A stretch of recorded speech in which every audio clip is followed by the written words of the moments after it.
Halo warga, apa kabar? Saya sehat ya. Kalian sadar nggak sih? Belakangan ini banyak foto-foto bangunan koperasi Desa Merah Putih ramai beredar di media-media sosial. Tapi yang jadi perhatian publik dari foto-foto itu justru bukan program koperasinya, melainkan bentuk bangunannya. Coba deh kalian perhatikan baik-baik. Banyak bangunan Kopdes yang terlihat seperti semi permanen. Bahkan ada yang mirip kayak bengkel-bengkel yang di jalan. Bagian bawah pakai semen, sebagian lagi di bagian atas dilapisi dengan seng. Bahkan atapnya udah pasti memakai seng juga. Kok bisa? Padahal anggaran pembangunan satu unit Kopdes itu disebut-sebut bisa mencapai sekitar 1,6 miliar. Bukan angka kecil. Kalau gue punya duit segitu, 1,6 M, nggak pulang kampung, dah bercocok tanam gue di kampung. Nah, pertanyaannya, kalau anggarannya miliaran, kenapa kualitas bangunannya justru terlihat biasa-biasa saja? Sebenarnya ini bukan sekedar soal seng atau genteng, tapi soal konsistensi kebijakan pemerintah itu sendiri. Karena di saat Prabowo sedang mendorong konsep gentenisasi untuk bangunan-bangunan di Indonesia, proyek-proyek unggulan pemerintah sendiri justru banyak tidak memakai genteng.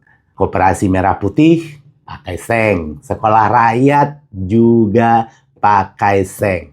Hal ini tentu memunculkan pertanyaan di tengah masyarakat. Kalau genteng dianggap lebih baik demi estetika, budaya, dan keselamatan, mengapa proyek pemerintah sendiri tidak menerapkan konsep tersebut? Ada yang pakai genteng, cuman nggak berapa banyak dibandingkan yang pakai seng.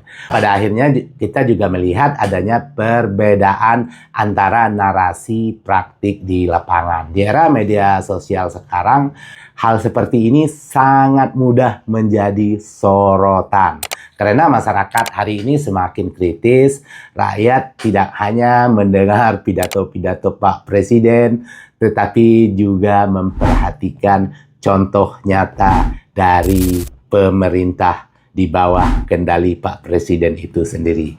Dan di sisi lain, banyak juga masyarakat yang memahami bahwa pembangunan material seperti seng atau baja ringan lebih praktis, cepat dipasang, dan lebih efisien dari sisi biaya dan perawatannya. Kalau pemerintah sendiri memilih konsep itu dalam proyek-proyeknya, maka wajar jika publik mempertanyakan alasan dibalik dorongan gentengisasi untuk bangunan lainnya.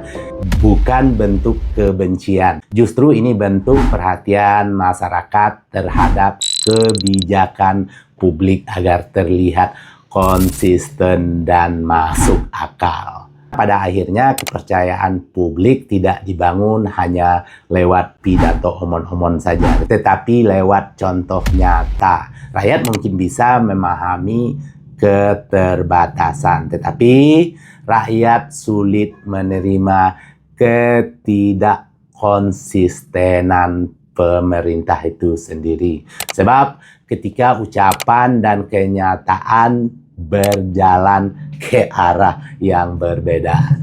Yang paling cepat hilang bukan gentengnya, melainkan kepercayaan masyarakat kepada pemerintah itu sendiri. Oke, udah dulu. Ketemu lagi di cerita berikutnya. Assalamualaikum warahmatullahi wabarakatuh.